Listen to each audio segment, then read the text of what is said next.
Beloved, let us enter this moment with a stillness of heart, for something sacred is seeking to be disclosed, not something to be added to you, not something to be achieved by effort, but something that has lived within you since the beginning, quietly waiting for you to recognize it. For centuries, humanity has searched for the light of God as though it were hidden in distant realms. Men and women have traveled to monasteries, studied ancient techniques, chased after teachings and teachers, hoping that somewhere, just somewhere, they might find the secret that will awaken the Christ within. And because the longing has been sincere, they have explored pineal gland activations, breathwork, mantras, esoteric rituals, and complicated systems of awakening. But I say to you, the simplicity of God is the stumbling block of the world. You see, the mind wants something to do, something to achieve, something to manipulate, something to change. Because the mind believes that God is absent and must be summoned. The mind believes that the kingdom of God is locked behind some mystical door, and if only you find the right key, you will finally enter. Yet the Master said, the kingdom of God is within you, not beyond you, not after death, not in some future attainment, within you, now, here. And so, we begin this sacred journey by acknowledging a profound truth. Christ consciousness is not awakened by technique. It is revealed by recognition. If you have come today seeking a method to force your way into spiritual illumination, you will be disappointed, for the Christ cannot be commanded by the human mind. The infinite cannot be coerced into activity by human effort. God does not respond to pressure, ritual, or manipulation. But if you have come with a heart willing to be still, if you have come with a soul ready to listen rather than ask, if you have come prepared to lay aside every belief that God must be found somewhere outside yourself, then you will discover something that has been waiting for you longer than you have known how to look. You will discover the presence. This presence is not activated. It is not summoned. It is not achieved. It is recognized. And it is this recognition that Joel Goldsmith devoted his entire life to revealing. He learned through experience, not through speculation, that God does not come to you because of your prayers, your meditations, your affirmations, your practices. God is already the substance of your being, and all spiritual progress is the gradual dropping away of the illusion that you must reach for what is eternally present. I say to you with all the gentleness of spirit, you are not asked to climb to God. You are asked to rest in God. You are not asked to manipulate consciousness. You are asked to recognize consciousness as God. You are not asked to seek power. You are asked to acknowledge the presence that is the only power. So today we begin slowly, reverently, by turning away from the belief that there is something out there that must be attained. For every time you reach outward, you deny the omnipresence that is already here. Every time you search outward, you postpone the revelation that seeks to arise from within. The entire purpose of this teaching is not to give you another spiritual exercise, another mystical routine, another external means to force awakening. The purpose is to remind you of the one simple, unadorned practice that Joel found to be the doorway into every healing, every guidance, every supply, every peace. Practicing the presence, not practicing to get something, not practicing to fix something, not practicing to become something, but practicing in order to remember what already is. And so, beloved, as we begin, let us allow this truth to settle softly within us. The spiritual life is not the effort to attain God. It is the recognition that God has never been absent when we stop striving, when we release the tension that seeks to drag God into our experience, when we simply rest in the awareness that where we stand is holy ground. Then the Christ begins to make itself known to us silently, gently, powerfully. This is the beginning, the quiet recognition that nothing needs to be added, nothing needs to be awakened, nothing needs to be improved. God is. And in that presence, you are fulfilled. Beloved, let us gently enter deeper into this truth.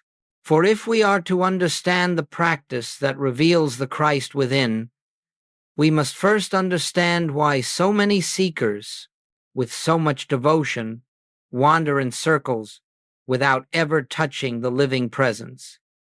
It is not because they are unworthy. It is not because God is withholding anything.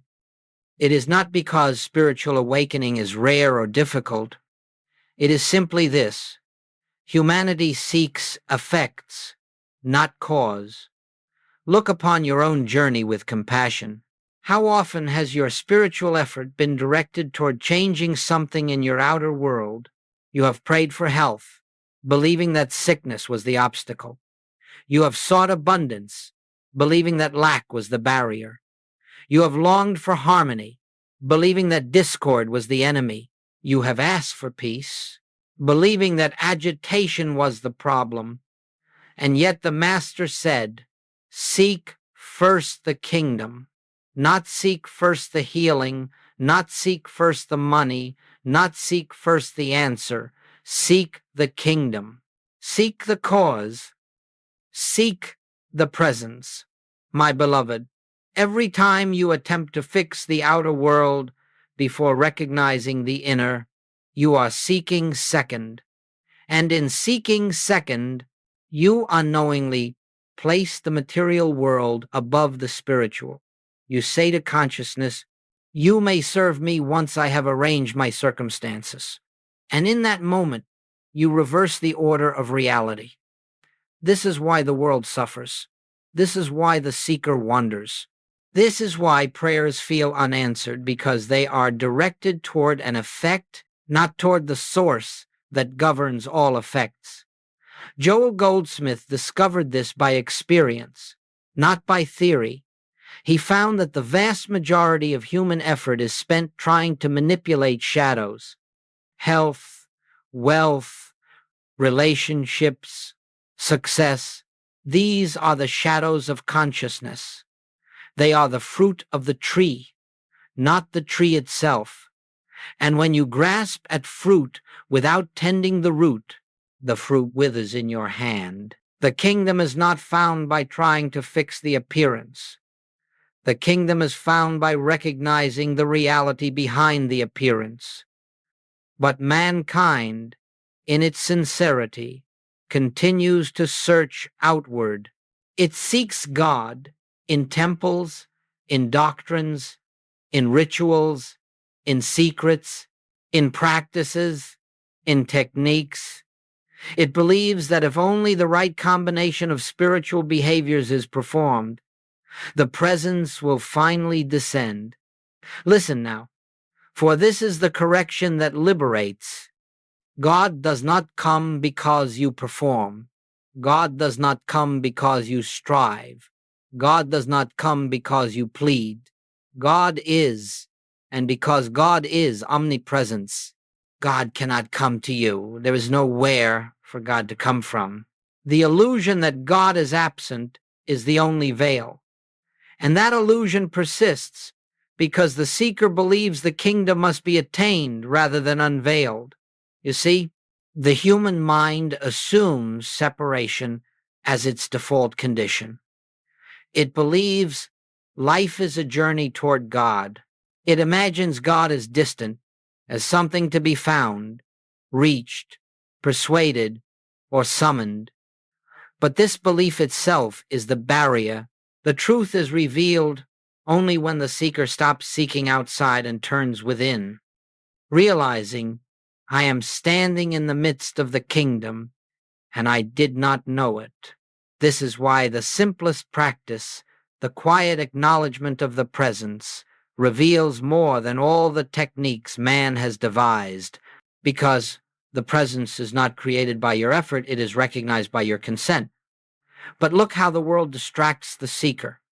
It says, meditate longer, affirm harder, visualize clearer, raise your vibration, activate your pineal gland, open your chakras, seek mystical experiences. And after all this striving, the seeker remains weary, still reaching toward what seems out of reach. Why? Because all these methods, however sincere, are built upon the assumption that something must be done to bring God near. Beloved, God is already nearer than near. God is your own consciousness, your own being, your own life. You have never been separated except in belief, and so the world misses the kingdom not because it is hidden, but because it is too simple. The mind was trained to seek complexity. It believes the profound must be difficult, the sacred must be rare, the spiritual must be earned. Yet spiritual truth stands forever in its simplicity. The kingdom of God is within you. Christ is the light of your own consciousness. God is the very essence of your being. When the seeker looks outward, the kingdom remains invisible. When the seeker turns within, the kingdom reveals itself as the only reality that ever was. This is why Joel Goldsmith taught that the greatest spiritual mistake is believing that God is separate, believing that God must be contacted, believing that God must be convinced. When you believe this, your entire spiritual life becomes a pursuit of the external. But when you see that the kingdom is already established within you, your spiritual life becomes a recognition, a relaxation, a resting in truth. The presence does not need activation. It needs acknowledgement. And so, the reason seekers miss the kingdom is not because they lack spiritual ability, but because they overlook the simplicity of the truth that stands in the midst of them. Spirit is already present. Consciousness is already whole. Christ is already here. We miss the kingdom only by looking beyond where it already is.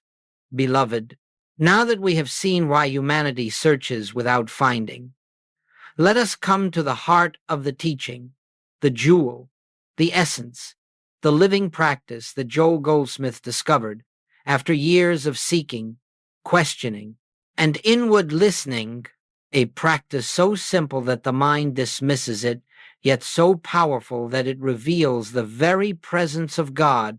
It is what Joel called practicing the presence. Now listen carefully, for this is not a practice in the ordinary sense. It is not something you do. It is not something you perform. It is not another spiritual method among many. It is a way of living, a way of being, still, a way of remembering, a way of recognizing what is eternally true. Practicing the presence is the inner turning, the gentle, silent acknowledgement that right where I am, God is. Not metaphorically, not conceptually, not symbolically, but literally, spiritually, factually. The presence is here, the presence is now, the presence is within me. This is not prayer as the world understands prayer. This is not asking God to enter. This is not seeking God to act. This is not reaching outward for help. This is the direct recognition that God is already the life of your being, and that no separation has ever existed except as a belief in the mind. Let us understand this clearly. When the world prays, it prays to an external deity. It petitions a far-off God. It asks for intervention. It pleads for change. But in the infinite way, prayer is not petition. Prayer is not asking. Prayer is not persuading. Prayer is recognition. Recognition of an already present presence, an already complete wholeness, an already functioning grace. Practicing the presence means that in the midst of any moment, whether quiet or chaotic, you pause inwardly, even for a breath, and silently know, I and the Father are one. God is the substance of my being. Where I am, God is. Not as affirmations you are forcing, not as statements you are trying to believe, but as truth you are remembering. The mind may argue, the senses may deny, the emotions may resist. It does not matter. The Christ is not revealed through effort. The Christ is revealed through consent. Practicing the presence is the opening of the inner door, the lifting of the latch that the mind placed upon the heart. It is the sacred yielding, the relaxing into the awareness that God is not coming quack cruz. God is, when Joel first discovered this practice, he realized that the presence had been with him all along, not because he was special, but because this is the nature of existence. Every soul carries within itself the full radiance of the Christ, but few ever pause long enough, quietly enough, to feel it. And so the practice is simple. Be still, turn within, acknowledge the presence, rest in that acknowledgement, and let the silence reveal what the mind cannot. In this inner stillness, you do not think your way to God. You do not imagine your way to God. You do not speak your way to God. You listen. You watch. You wait without waiting. You sit in the gentle openness that says, Father, here I am. And in that stillness, something happens. Not always dramatically, not always immediately, but something begins to move, to breathe, to rise, a soft awareness, a subtle peace, a presence behind your presence, a knowing deeper than thought. This is the beginning of Christ consciousness. Do not look for a sensation. Do not look for a vision. Do not look for an experience. The presence is not known by the senses. The presence is not known by the mind. The presence is known by itself. Through itself, as itself, practicing the presence means cultivating the atmosphere in which the spirit can make itself known. Just as you cannot force a flower to bloom by pulling on its petals, you cannot force the Christ to appear by manipulating the mind. You create the conditions, the quiet soil, the gentle openness, and the flower reveals itself in its own timing. This is why Joel called it the most powerful spiritual practice in the world, not because it changes God, but because it changes your awareness of God. It removes the cloud of human thought, so the sun of divine presence may shine unobstructed. Every moment you turn within. Every moment you pause in recognition. Every moment you silently acknowledge the One. You draw nearer not to God, but to the awareness of God.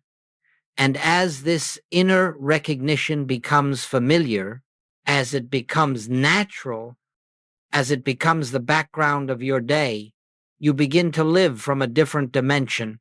You begin to feel guided without reasoning. You begin to feel protected without defenses. You begin to feel supplied without striving. You begin to feel loved without conditions, not because something has happened to the world, but because something has been revealed in consciousness. This is the work. This is the way. This is the secret that was never meant to be secret. Practicing the presence the silent acknowledgement of the God that has always been your life. Beloved, as we journey deeper into this sacred practice, let us look with clarity upon what actually takes place within you when you begin to practice the presence. For the world imagines that spiritual transformation must be dramatic, that it must come with flashes of light, overwhelming emotion, or supernatural phenomena, but the Spirit does not work through spectacle. The Spirit works through silence. When you practice the presence, you are not adding anything to yourself. You are not improving yourself. You are not becoming something new. You are simply removing the veil of thought that concealed what was always there. The first thing that happens, though you may not notice it, is that the mind begins to slow. You see, the mind is a creature of movement. It races, it analyzes, it judges, it evaluates, it compares, it anticipates, it fears, and this constant movement creates a fog that covers the divine light within. But when you turn within, when you sit in quiet acknowledgement of the presence, the mind gradually loses its authority. It cannot maintain its frantic pace in the atmosphere of the Spirit. It begins to soften. It begins to yield. It begins to grow quiet, not through force, but through the gentle gravity of the divine. And as the mind quiets, a second transformation takes place. The sense of me begins to dissolve. This is not the annihilation of your identity. It is the dissolving of the false belief that you are a separate, isolated self trying to reach God. You start to feel a subtle spaciousness, as if the boundaries of the personal self are loosening. This is the Christ, gently emerging in consciousness. Then, almost unnoticed at first, the pressure to fix life begins to disappear. You have lived under the belief that life is yours to manage, that your problems depend on your intellect, your strength, your planning, your will, but in the atmosphere of the presence, this burden lifts. You begin to sense that there is a deeper order, a deeper intelligence, a deeper harmony guiding your life. You begin to feel, not intellectually, but inwardly, I am not alone. I am not separate. I am not unsupported. This is the dawning of trust, not blind trust, not belief-based trust, but the trust that arises naturally when you feel the presence living you. Next, something extraordinary occurs. Though it reveals itself with infinite gentleness, the feeling of separation dissolves. The great illusion of human life is that God is there and you are here, that God is above and you are below, that God is spiritual and you are material. But as you practice the presence, you discover that this separation never existed except in thought. You begin to feel the truth that needs no words. God is the life of me. God is the mind of me. God is the essence of me. God is the I that I am. This is not a poetic statement. It is spiritual, reality becoming consciously felt. And with this realization, another change unfolds. Intuitive guidance begins to replace human reasoning. You start to know what to do without planning, without analyzing, without struggling. Answers arrive without effort. Decisions arise without strain. The right people, the right opportunities, the right timing seem to come into your experience without your manipulation. This is not coincidence. This is not luck. This is the activity of the Christ. When you become still enough to sense the presence, you enter the dimension where divine intelligence functions through you. Life becomes guided from within, not controlled from without. Then, as the practice deepens, emotional storms begin to quiet. Fear loses its sting. Worry loses its authority. Loneliness dissolves. Resentment softens. None of these vanish because you fought them. They vanish because they cannot survive in the light of realized oneness. You do not heal fear, you outgrow it through recognition. You do not overcome lack, you transcend it by knowing your source. You do not correct discord, you awaken to the harmony already present. This is the miracle of the practice. Outer conditions rearrange themselves because inner awareness has shifted. Yet the world misinterprets this. It imagines that practicing the presence is a technique to attract supply, a method to heal the body, a way to manifest relationships or success. But the infinite way is not the law of attraction. It is the law of reality. You do not practice the presence to change conditions. You practice the presence and conditions change by law, because the outer must conform to the consciousness that beholds it. So what truly happens inside, a peace begins to take root, quiet at first, like a seed beneath the soil, but unmistakable. A calm arises that does not depend on circumstances. A sense of completeness appears, even if nothing in the world has changed. A subtle gratitude begins to flow, not for something, but from something. This is the presence, making itself known. Then finally, perhaps the most beautiful transformation occurs.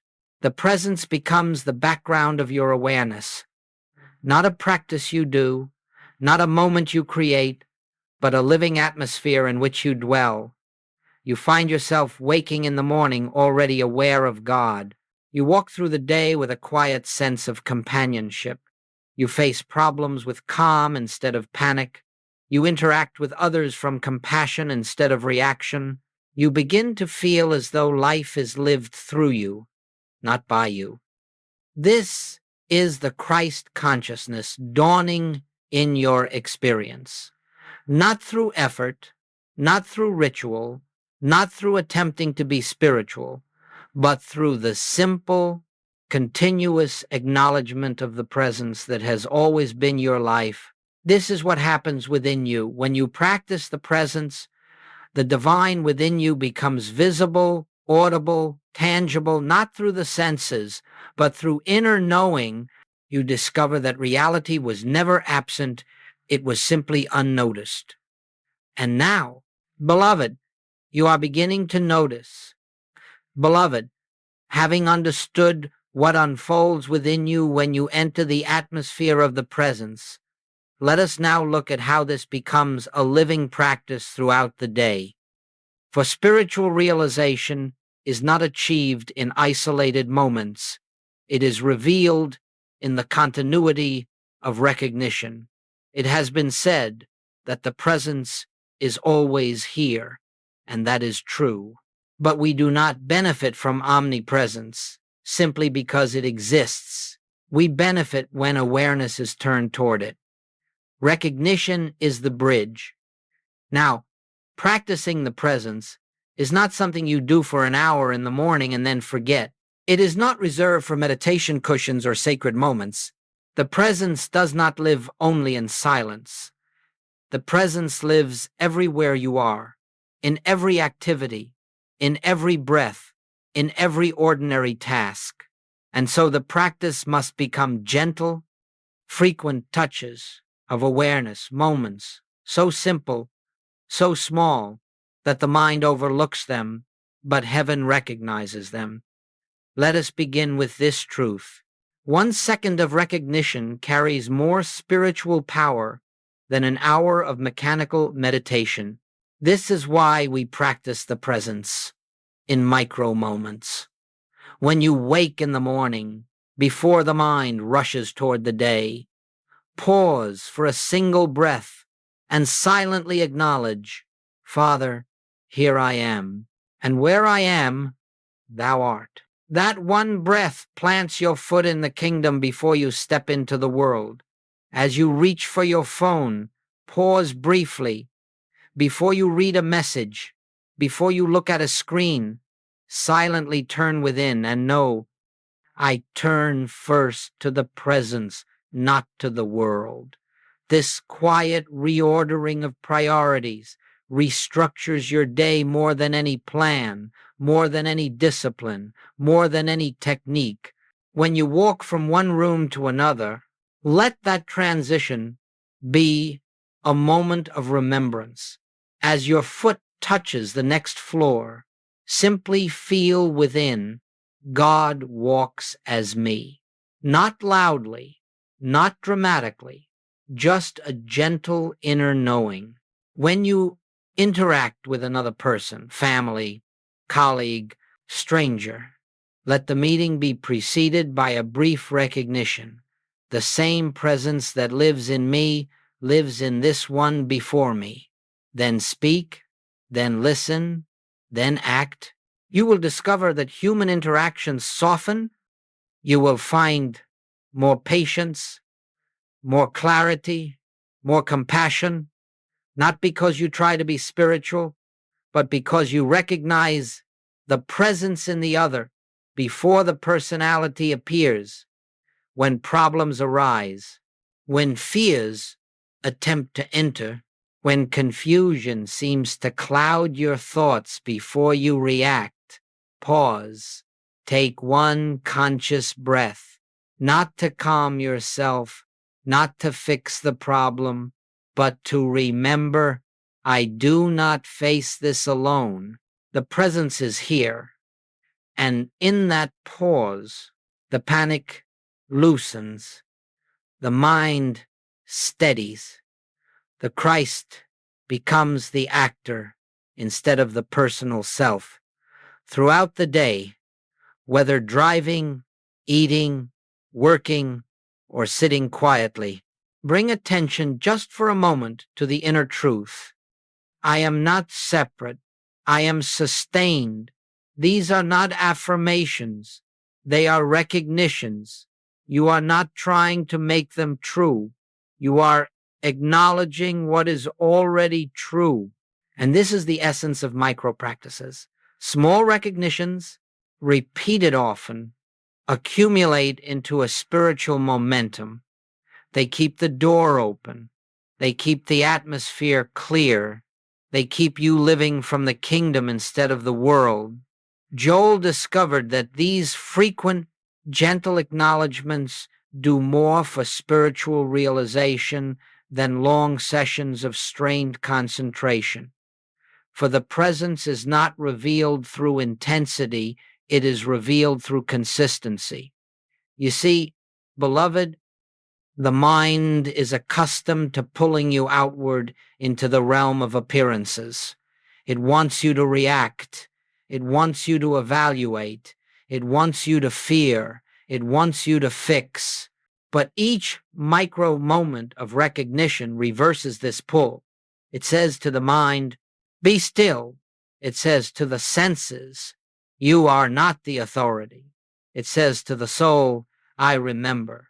And in these moments, the illusion of separation weakens. The inner atmosphere becomes fertile. Grace begins to function without your interference. Now, do not believe the lie that you must practice perfectly. You may forget 100 times a day. Still, practice once more. You may be swept into fear or reaction. Still, pause again. You may lose the awareness for hours. Still, return. Every return is a victory. Every pause is a doorway. Every recognition is a seed. And as you continue gently, without pressure, you will discover something beautiful. The practice will begin to practice itself. You will find yourself pausing naturally, recognizing automatically, turning inward without thinking. The presence will call you, draw you, nudge you, whisper to you. This is the shift from doing the practice to being lived by the presence. Then the micro moments become a continuous awareness, a silent undercurrent, a steady companionship. You carry the kingdom with you, not by effort, but by remembrance. This is how you practice throughout the day, not by striving, not by performing, but by returning again and again to the simple truth: the presence is here.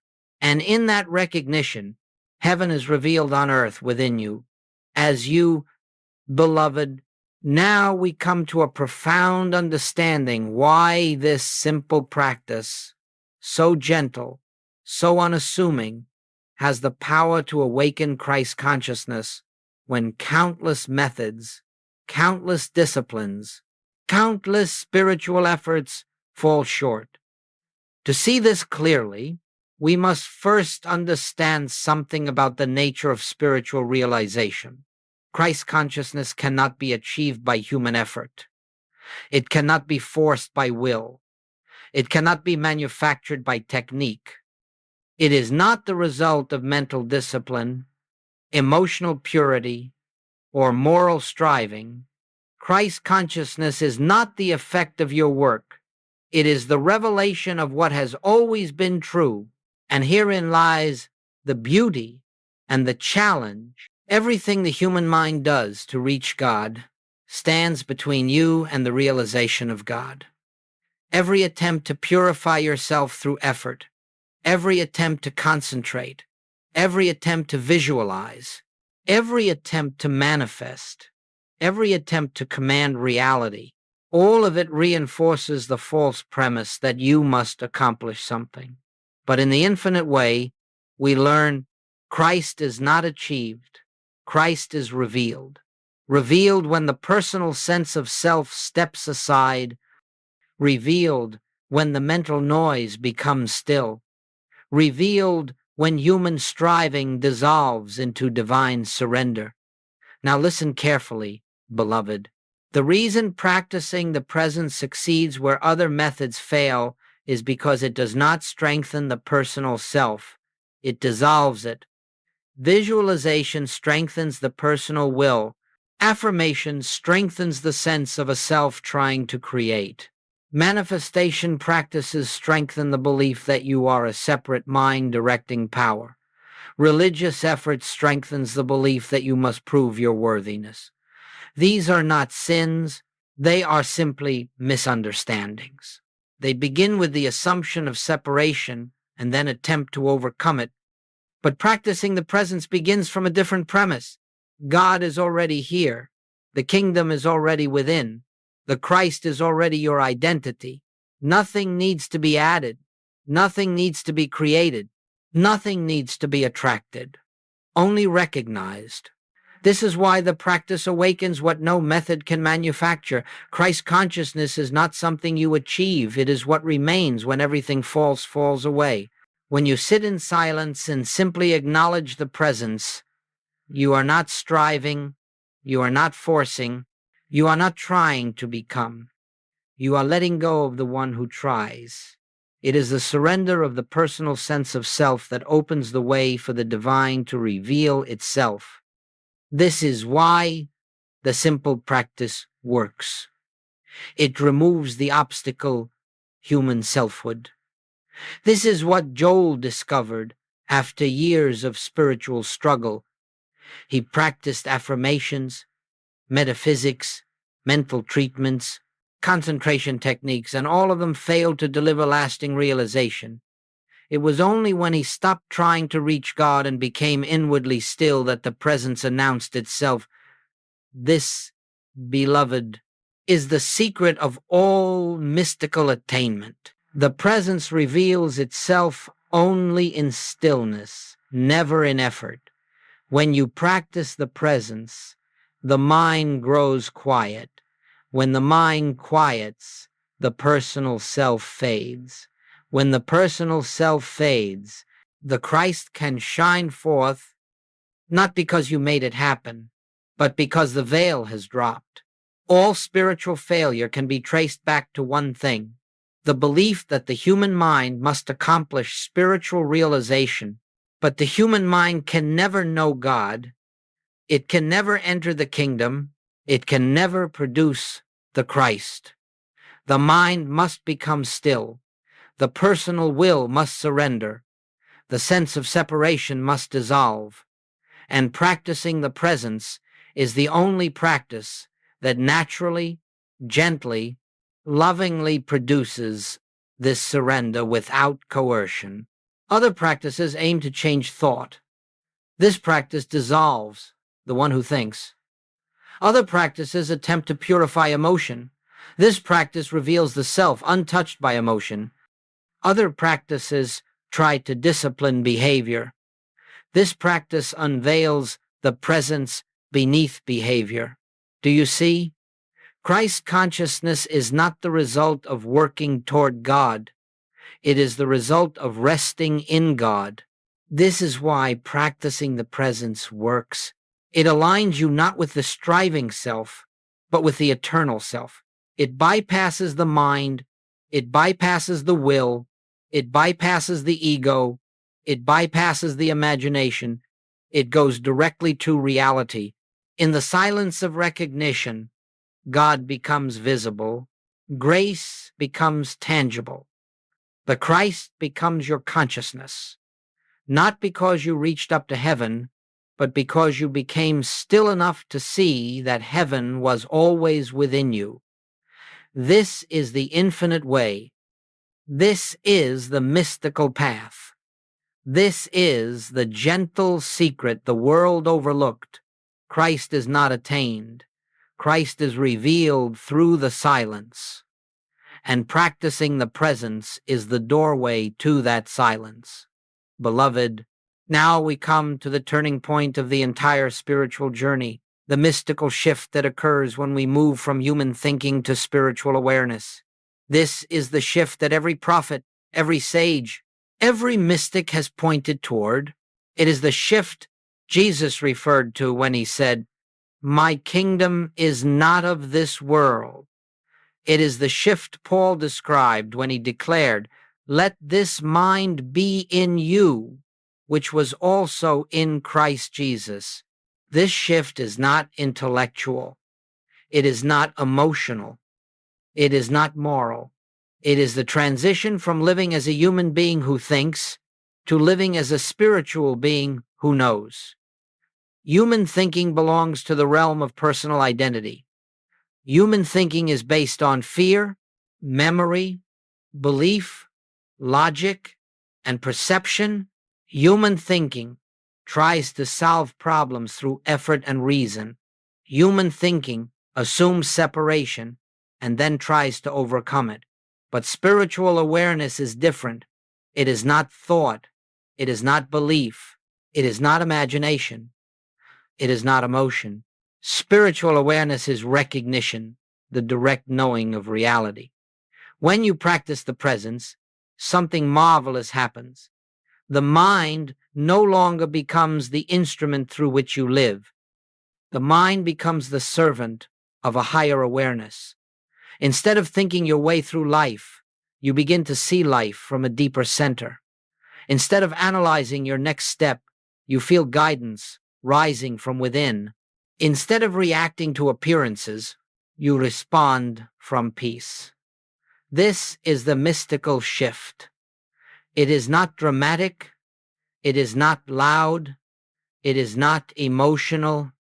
In fact, it is so subtle that the mind often misses it.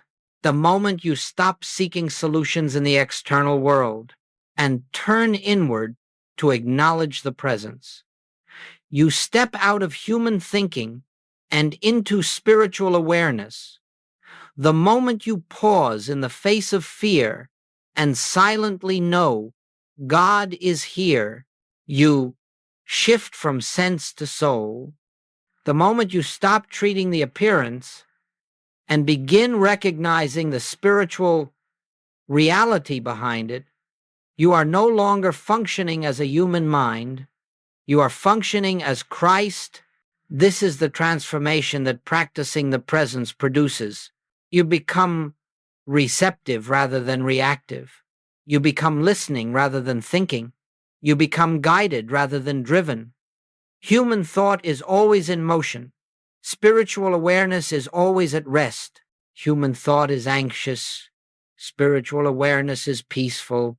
Human thought tries to manipulate conditions. Spiritual awareness sees through them. Human thought is finite. Spiritual awareness is infinite. When this shift begins to dawn within you, you will notice something remarkable. Your decisions become clearer. Your actions become more harmonious. Your relationships become more compassionate. Your inner life becomes quieter, not because you forced any of this, but because you are now living from a deeper center. Joel often said that the human mind cannot know God. It can only behold the effects of God. But the awareness in you, the silent, witnessing presence, is already one with God. This is why practicing the presence reveals Christ's consciousness. It transfers the seat of your identity from the thinking mind to the divine. Awareness behind the mind. This awareness does not react to the world. It beholds the world in stillness. It hears without defensiveness. It sees without judgment. It loves without condition. This is your true self. This is the self Jesus called the Father within. This is the self Paul called the Christ in you, the hope of glory. This is the self Joel called the infinite invisible, and it becomes visible not through effort but through stillness. The mystical shift occurs when you stop trying to reach God and allow God to reveal himself as the very awareness that watches your thoughts.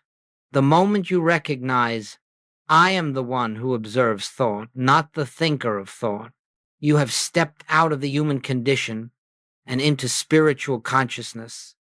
Beloved, this is the beginning of liberation. For once you know that you are not the mind, you are free from the mind's fears. Once you know you are not the body, you are free from the body's limitations. Once you know you are not the personal self, you are free from the world's opinions and pressures. You begin to live as the Christ, quietly, humbly, naturally, not by overpowering the human self, but by remembering the divine self. This is the mystical shift. It is the true rebirth. It is the awakening to the kingdom within. It is the turning from sense to soul, from thinking to knowing, from effort to grace.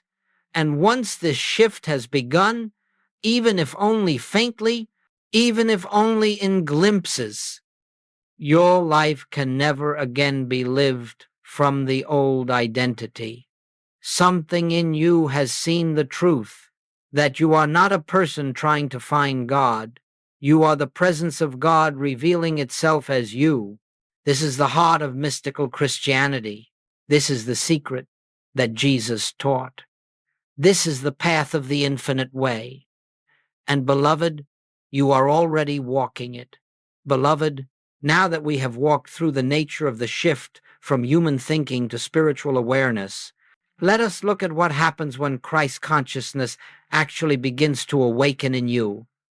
For many imagine that awakening must be a dramatic event, visions, mystical lights, supernatural signs, but the truth is infinitely simpler, infinitely quieter, infinitely more profound. Christ consciousness does not announce itself with noise. It enters your experience as silence. It reveals itself not in sensation, but in inner stillness. And so the early signs are subtle, so subtle that the mind often overlooks them, but the soul recognizes them instantly. Let us look at these signs together, with clarity and with peace. 1. A growing sense of ease. Even when nothing has changed externally, this is one of the first and most unmistakable signs. You look around your life and see that circumstances remain the same responsibilities, the same bills, the same people, the same tasks, And yet something inside has softened. The pressure lightens, the burden lifts, the urgency dissolves. You begin to feel that you are carried, not carrying, that life is happening through you, not against you, that you are supported by something unseen but deeply felt. This is the Christ whispering within, "Fear not, I am here." 2. The mind becomes less noisy, not because you force it, not because you discipline it, but because the presence begins to overshadow it. Thoughts still come, but they no longer grip you. Emotions still arise, but they no longer drown you. You begin to witness thought rather than believe it. You begin to observe emotion rather than identify with it. This witnessing is the emergence of spiritual awareness. The Christ in you is beginning to see through the mind rather than with it. 3. A deeper compassion emerges naturally. You begin to see others not as personalities, not as behavior, not as problems, but as expressions of the same divine presence that lives in you. You find yourself reacting less and understanding more. Judgment begins to fade. Blame begins to dissolve. You no longer feel the need to correct others. You feel the desire to understand. You no longer need them to behave differently in order for you to feel peace. Your peace is coming from within, not from the world. This is the Christ, recognizing the Christ in others, for you become less reactive to problems. Problems still appear, but they no longer dominate your consciousness. Instead of panic, there is pause. Instead of fear, there is an inner turning. Instead of immediate reaction, there is recognition. The presence is here. I need not face this alone. This pause, this sacred hesitation, is one of the clearest signs that the Christ is awakening in you. For only the Christ can stand still in the midst of struggle. The human self reacts. The Christ beholds. 5. Guidance begins to arise spontaneously. You start knowing what to do without effort. Ideas come without strain. The next step becomes evident without planning. Solutions present themselves without analysis. You find yourself moving through life with a quiet confidence, not arrogance, but clarity, not dominance, but alignment. You begin to trust this inner knowing, this gentle prompting, this intuitive movement. This is the voice of the presence, not loud, not forceful, but unmistakably true. 6. You feel an inner fullness that does not depend on conditions. This sign often surprises students.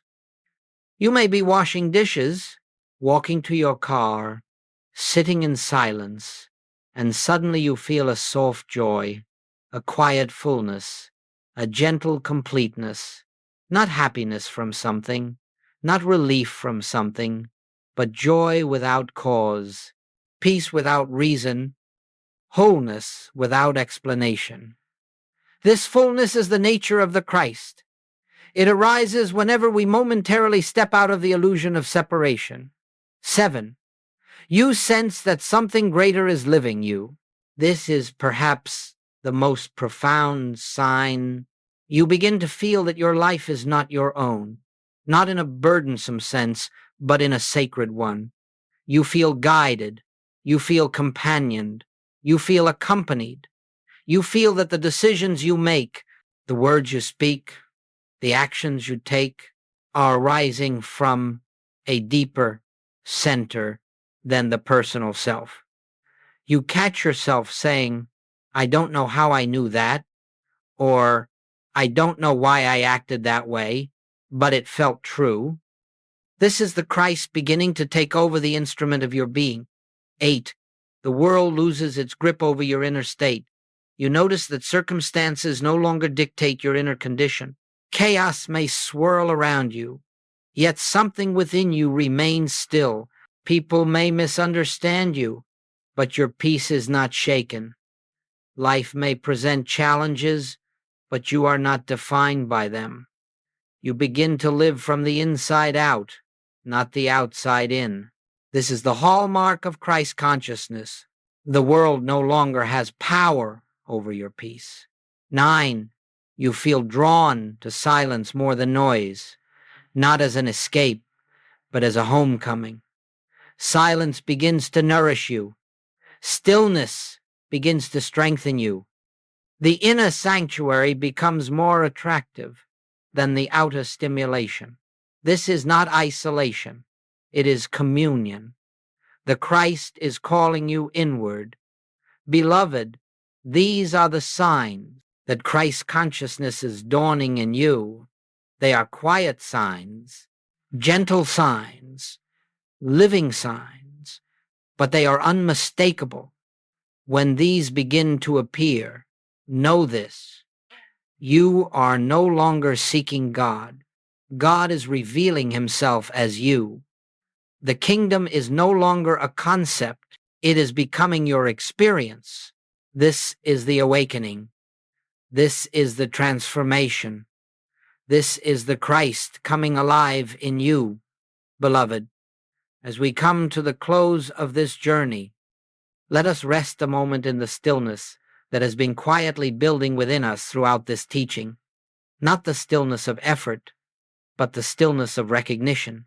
Not the silence of emptiness, but the silence of fullness of presence of God realized, even if faintly, even if softly, even if only in glimpses. We have walked together through the understanding of the kingdom within, through the practice of the presence, through the transformation of consciousness, through the unfolding of the Christ as the reality of your being. And now the time comes not to conclude, but to integrate. For spiritual teaching does not end when the words stop. It begins when the listening becomes inward. It begins when the mind stops grasping and the heart begins knowing. It begins when you turn from the words to the word, the living presence speaking within the silence. And so, let us gather all we have seen into the simplest of truths. God is the life of you. The presence is the center of you. The Christ is the truth of you. And the kingdom is already within you. Nothing needs to be added. Nothing needs to be improved. Nothing needs to be attracted. Nothing needs to be achieved. Only recognized. This is the infinite way. Not effort, not struggle, not persuasion, but recognition. Everything we have explored flows from this recognition. When you pause throughout the day, when you turn inward, even for a second, when you acknowledge the presence silently, you are not performing a ritual. You are remembering reality. When you face a problem and pause before reacting, you are not avoiding responsibility. You are placing yourself in the atmosphere of the Christ, where true guidance can be heard. When you feel a soft peace arise without cause, you are not imagining something, you are touching your true self. When compassion arises effortlessly, when judgment begins to dissolve, when reactions soften into understanding, this is not self-improvement. This is the Christ awakening. When you are guided without knowing how, strengthened without knowing why, comforted without seeking comfort, this is grace becoming the activity of your consciousness. Beloved, all of this is the unfolding of a single truth. You are not the seeker. You are the one being revealed. Christ consciousness is not your achievement. It is your identity coming into awareness. The world may tell you that you must strive for this. Religion may tell you that you must earn this. The mind may tell you that you are not worthy of this. But the Christ within you whispers something entirely different. You have never been separate. You have never been lost.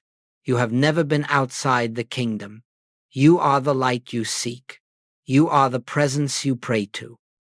You are the life expressing God. And so as we complete this teaching, let this be the blessing that rests upon you. May you walk gently with yourself. May you pause often. May you recognize the presence in small moments. May the silence become your companion.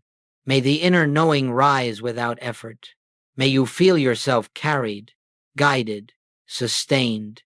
May the Christ reveal itself as the very nature of your being, not someday, not after years of practice, but now in this breath, in this awareness, in this quiet recognition.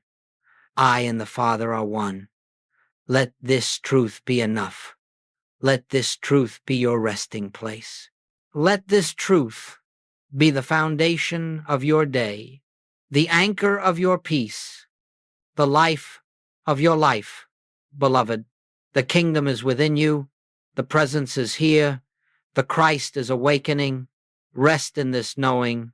Live from this knowing, and let grace carry you where effort never could. Blessings of the infinite be upon you. Blessings of the presence abide with you. Blessings of the Christ shine as you. Amen.